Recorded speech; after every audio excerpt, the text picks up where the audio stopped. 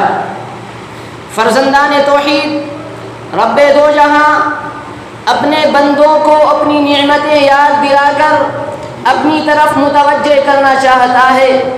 اللہ تعالیٰ چاہتا ہے کہ بندہ اپنے مقصد پیدائشی کو پہچان لے، بندے کو یہ معلوم ہو جائے کہ اس کو دنیا کے اندر کس لیے بھیجا گیا ہے، اللہ تعالیٰ نے اس کو کس مقصد کے لیے پیدا کیا ہے، کیوں وہ اس دنیا کے اندر آیا ہے۔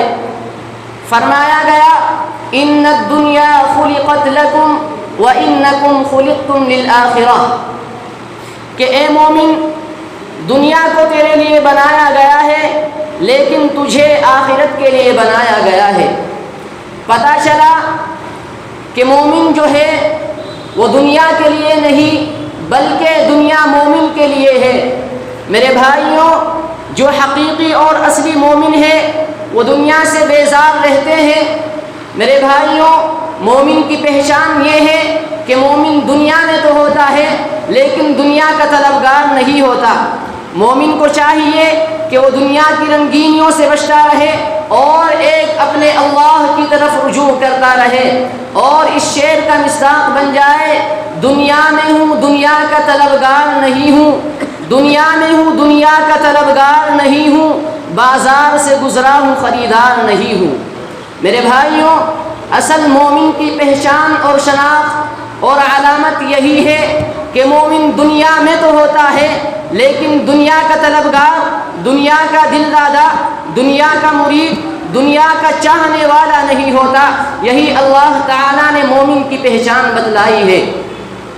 بزرگوں اور عزیز ساتھیوں، بندگی یہ ہے کہ بندہ غلام اپنے آقا کی مرضی کے مطابق اپنی زندگی گزار رہا ہو، بندہ اپنی مرضی کو مولا کی مرضیات میں گم کر چکا ہو، بندہ ہر کام اپنے آقا کی مرضی کے مطابق لے کر چل رہا ہو، آقا جو کہے، حاکم جو کہے، مولا جو کہے اس پر ایک دم لبیک کہہ دے، جی حضور فرمائے، یہی بندے کی اور غلام کی پہچان ہے۔ اللہ تعالیٰ نے فرمایا وَمَا خَلَقْتُ الْجِنَّ وَالْإِنسَ إِلَّا لِيَعْبُدُونَ، کہ میں نے جنات اور انسان کو صرف اپنی عبادت کے لیے ہی پیدا کیا ہے۔ پتہ چلا کہ جو لوگ مزاروں پر جاتے ہیں، جو لوگ مزاروں پر جا کر ماتھے ٹیکتے ہیں، سر پیٹتے ہیں، وہ کھلم کھلا شرک پر اترے ہوئے ہیں، وہ شرک کر رہے ہیں، اور اللہ تعالیٰ نے فرمایا ان اللہ لا یغفر ان یشرک بہ ویغفر ما دون ذلک لمن یشاء ومن یشرک باللہ فقد ضل ضلالا بعیدا، کہ اللہ تعالیٰ مشرک کو ہرگز معاف نہیں کرے گا، اس کے علاوہ جس کو چاہے گا اللہ تعالیٰ معاف فرما دے گا، اور جو شرک کرتا ہے وہ بڑی دور کی گمراہی میں گرا ہوا ہے۔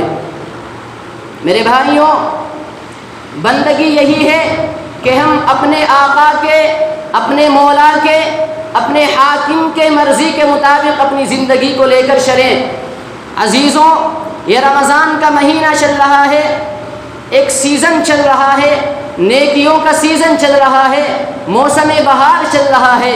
اس مہینے کے اندر جتنا ہو سکے زیادہ سے زیادہ نیکی کے اعمال کرے، خیر کے کام کرے، اللہ کی عبادت اور اطاعت میں لگے رہیں، اللہ کی ریاضت میں لگے رہیں، اللہ کی خوشنودی حاصل کرنے میں لگے رہیں، اللہ کی رضامندی حاصل کرنے میں لگے رہیں۔ اللہ کی رضا سے بڑھ کر کوئی چیز نہیں ہے۔ سب سے بڑی اللہ کی رضامندی ہے، اللہ کی خوشنودی ہے۔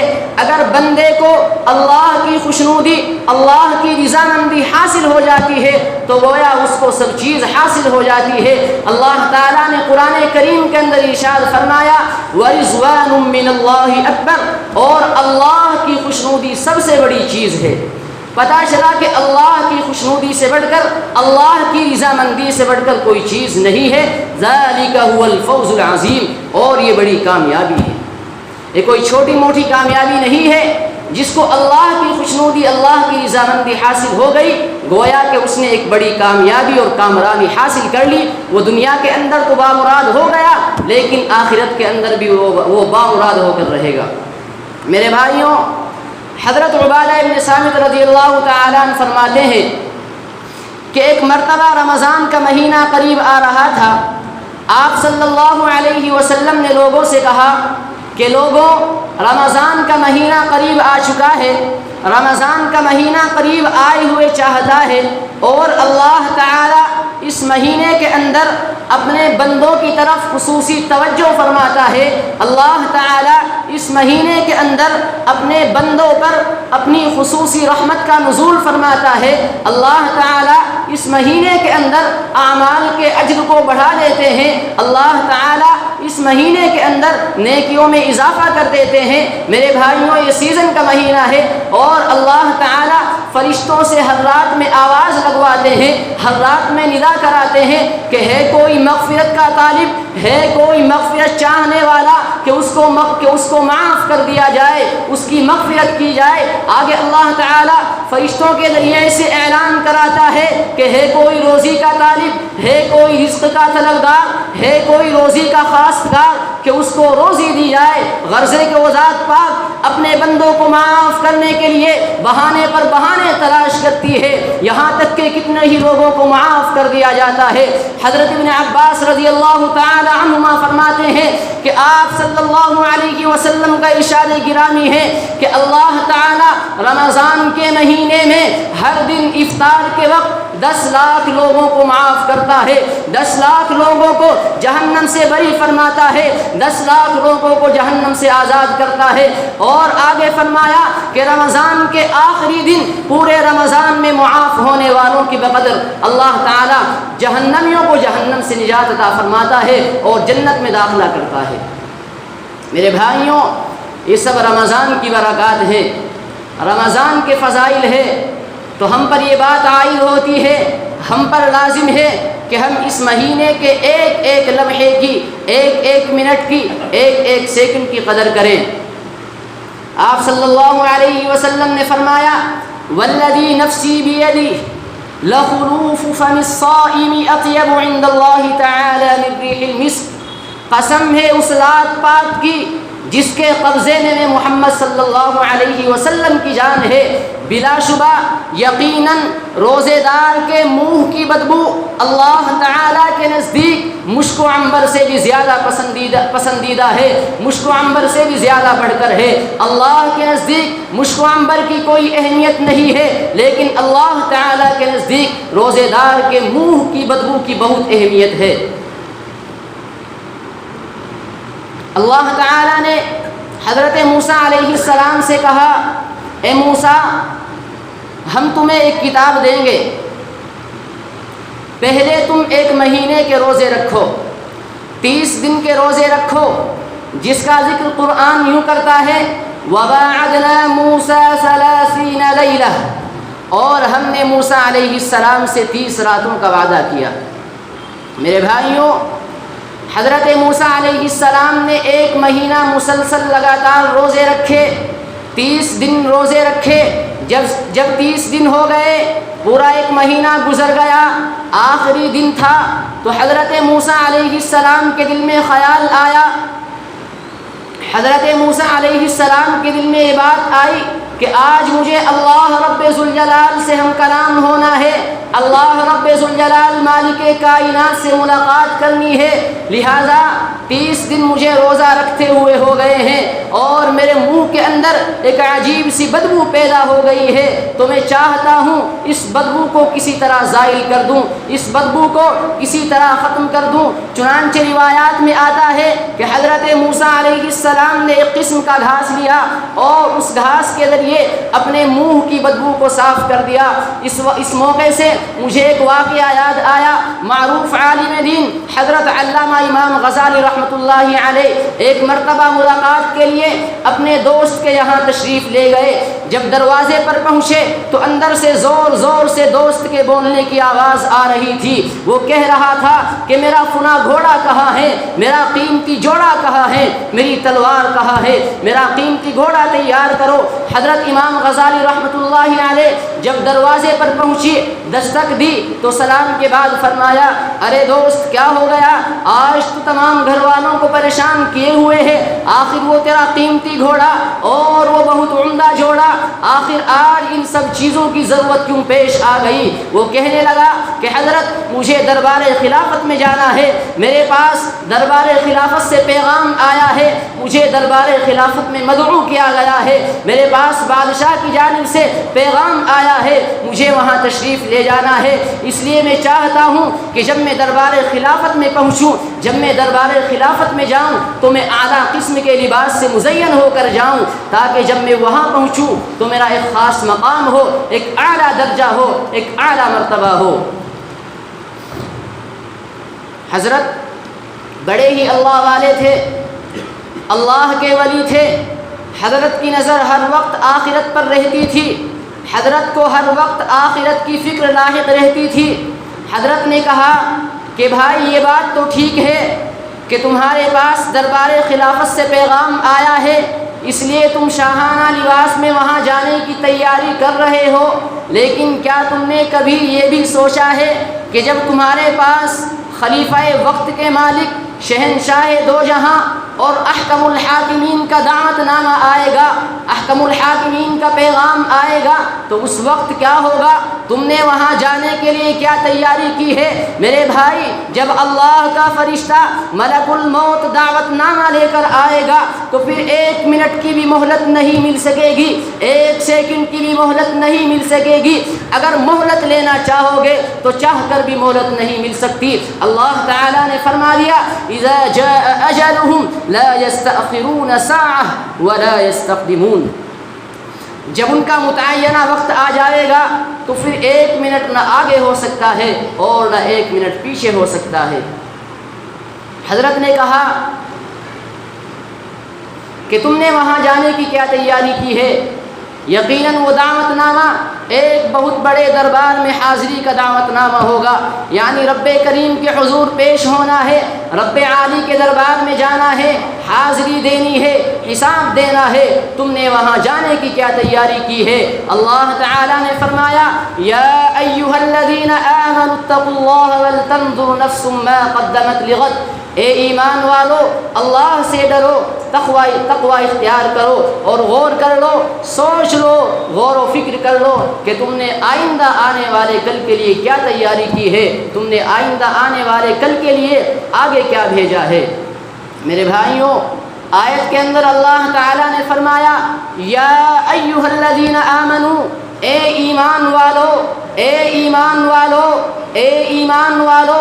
اس آیت کے اندر اللہ تعالیٰ نے ایمان والوں کو، مؤمنین کو، امت محمدیہ کو بغیر کسی واسطے کے خطاب فرمایا ہے، بلا کسی واسطے کے خطاب فرمایا ہے، اور صرف ایک ہی جگہ نہیں بلکہ قرآن کریم میں اللہ تعالیٰ نے متعدد مقامات پر امت محمدیہ کو فرمایا ہے، یا ایھا الذین آمنوا، یا ایھا الذین آمنوا۔ اللہ تعالیٰ پہلی امتوں سے بھی مخاطب ہوئے ہیں، پہلی امتوں کو بھی خطاب فرمایا ہے، لیکن اللہ تعالیٰ پہلی امتوں سے بغیر کسی واسطے کے مخاطب نہیں ہوئے ہیں، بلا کسی واسطے کے مخاطب نہیں ہوئے ہیں، بلکہ اللہ تعالیٰ پہلی امتوں سے جو مخاطب ہوئے ہیں انبیاء علیہم السلام کے واسطے سے مخاطب ہوئے ہیں۔ لیکن اس امت کا یہ اعزاز ہے، یہ شرف ہے، اس امت محمدیہ کو یہ شرف حاصل ہے کہ اللہ تعالیٰ امت محمدیہ سے بغیر کسی واسطے کے مخاطب ہوئے ہیں۔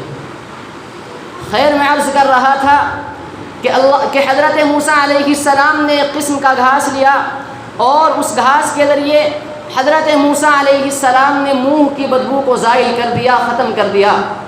فوراً غیب سے آواز آئی، اے موسیٰ یہ تم نے کیا کیا؟